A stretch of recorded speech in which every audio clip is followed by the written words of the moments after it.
পারবে? কথায় আছে কোন জাতিকে ধ্বংস করতে হলে আগে সে জাতির শিক্ষা ব্যবস্থাকে ধ্বংস করে দাও। সেই ফর্মুলাতে অত্যন্ত পরিকল্পিতভাবে একটি জাতিকে ধ্বংস করে দেয়া হচ্ছে আমাদের চোখের সামনেই। আর আমরা দেখেও না দেখার, শুনেও না শোনার ভান ধরে বসে আছি, কারণ আমাদের ধারণা জাতি, দেশ, সমাজ এত কিছু ভাবার কি প্রয়োজন? আমার পরিবার নিয়ে সুখে থাকলেই তো হলো। কিন্তু চাইলেই কি সুখে থাকা যায়? ঘুণে ধরা সমাজের ওই পোকাগুলো একদিন আপনার পরিবারকেও কুড়ে কুড়ে খাবে। শিক্ষা ব্যবস্থা হাতে নিয়েছে।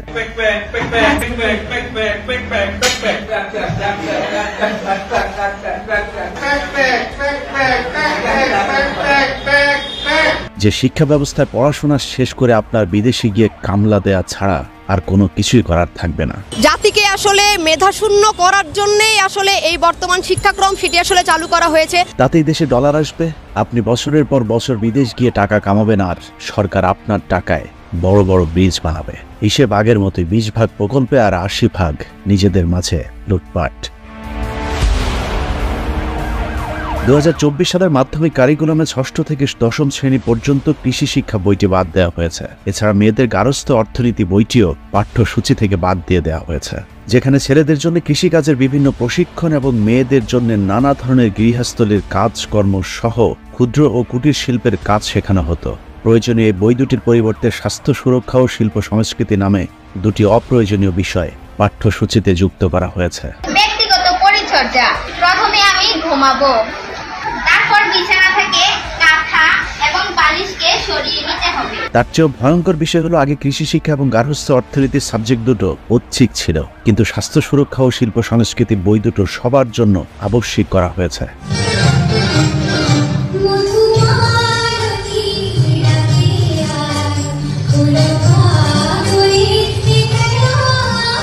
আগে পড়াশোনা করে কোনো চাকরি না পেলে অন্তত কৃষি কাজ করে কোনো রকম গ্রামে জীবন চালানো যেত, কিন্তু তাতে তো আর ওই ডলার আসবে না। সরকারের প্রয়োজন ডলার, আর সেটা পেতে হলে মানুষকে বিদেশে পাঠাতে হবে। জাতি ধ্বংসের কত বড় মহাযজ্ঞ চলছে তার সাক্ষী স্বাস্থ্য সুরক্ষা ও শিল্প সংস্কৃতি বইয়ের প্রতিটি পাতা।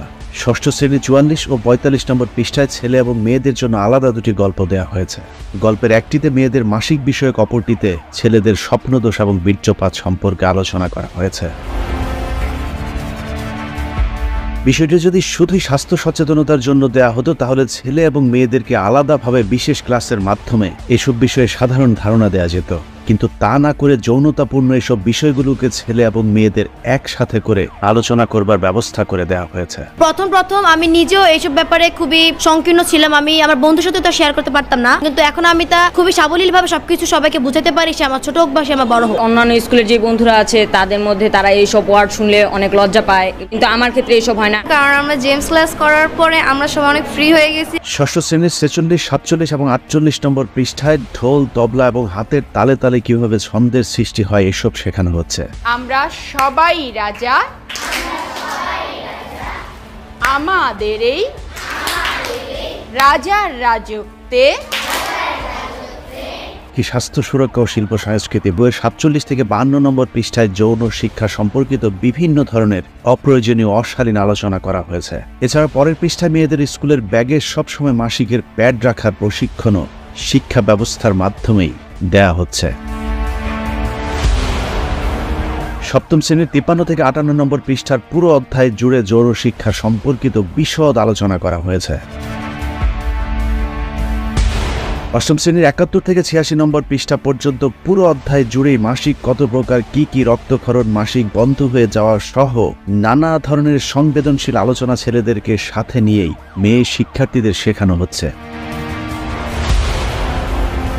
8ম শ্রেণীর শিল্প সংস্কৃতি বইটি দেখলে মনে হবে যেন স্কুল নয়, শিল্পকলা একাডেমি। ক্লাসে বাধ্যতামূলক ছেলে মেয়েদেরকে একসাথে করে নাচ, গান এবং নৃত্যের প্রশিক্ষণের কথা বলা হয়েছে।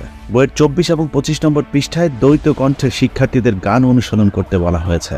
27 নম্বর পৃষ্ঠায় সাঁওতাল নাচের ভঙ্গিগুলো অনুসরণ করতে বলা হয়েছে। 30 নম্বর পৃষ্ঠায় দলীয়ভাবে সাঁওতালি নাচ, ভাওয়াইয়া গান সহ নৃত্য করতে বলা হয়েছে। 30 নম্বর পৃষ্ঠায় সবাই মিলে তালি দিয়ে গান গাওয়ার অনুশীলন করতে বলা হয়েছে। 75 নম্বর পৃষ্ঠায় জারি গান এবং 95 থেকে 96 নম্বর পৃষ্ঠায় পালা গানের অনুশীলনের কথা বলা হয়েছে। একই অবস্থা নবম শ্রেণীর স্বাস্থ্য সুরক্ষা এবং শিল্প সংস্কৃতি বইটিতে। সেখানেও একইভাবে যৌনতাপূর্ণ পড়াশোনার পাশাপাশি মেয়েদেরকে শিক্ষা দেওয়া হচ্ছে হাডুডু, কাবাডি সহ নানা ধরনের ঝুঁকিপূর্ণ খেলাধুলা, যা বাংলাদেশের প্রেক্ষাপটে একেবারেই অপরিচিত। নবম শ্রেণীর শিল্প সংস্কৃতি বইয়ের 38 থেকে 39 নম্বর পৃষ্ঠায় শেখানো হচ্ছে অভিনয় ও নাচের সময় কিভাবে মাথা দোলাতে হবে। 57 থেকে 58 নম্বর পৃষ্ঠায় দেখানো হয়েছে অভিনয় ও নাচের সময় ঘূর্ণনের অনুশীলনের পদ্ধতিগুলো। এসব কারণে স্কুল কলেজের বিভিন্ন অনুষ্ঠানগুলোতে এখন হামেশাই শিক্ষক এবং শিক্ষার্থীদের নাচ গানের ভিডিও সোশ্যাল মিডিয়াতে ভাইরাল হচ্ছে। এসব ভিডিওগুলো আমাদের কাছে দৃষ্টিকটু মনে হলেও শিক্ষক এবং শিক্ষার্থীদের জন্য খুবই স্বাভাবিক ব্যাপার, কারণ স্কুলের শ্রেণীকক্ষগুলোতে এখন শিক্ষকেরা শিক্ষার্থীদেরকে প্রতিদিনই এসব নাচ গানের প্রশিক্ষণের ব্যবস্থা করে থাকে।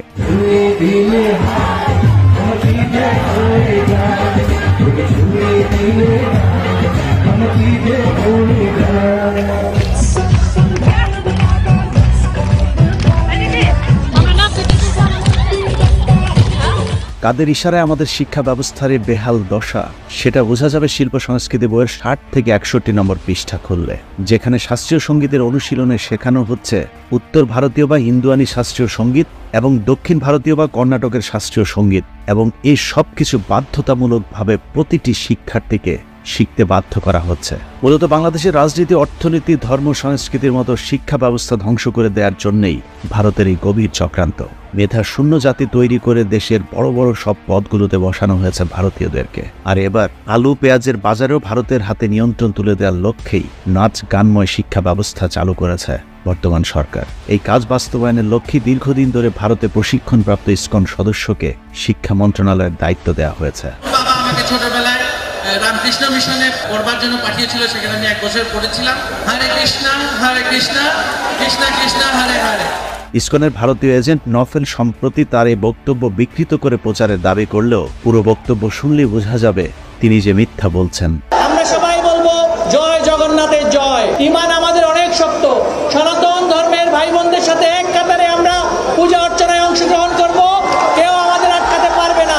বাংলাদেশে ভারতের শত্রু বিএনপি কিংবা আওয়ামী লীগ নয়, তাদের শত্রু হলো এদেশের মুসলমানদের ঈমান, যে কারণে তারা আমাদের দেশ থেকে ইসলামী মূল্যবোধকে ধ্বংস করতে চায়। কৃষ্ণ কৃষ্ণ হরে হরে হরে রাম হরে রাম।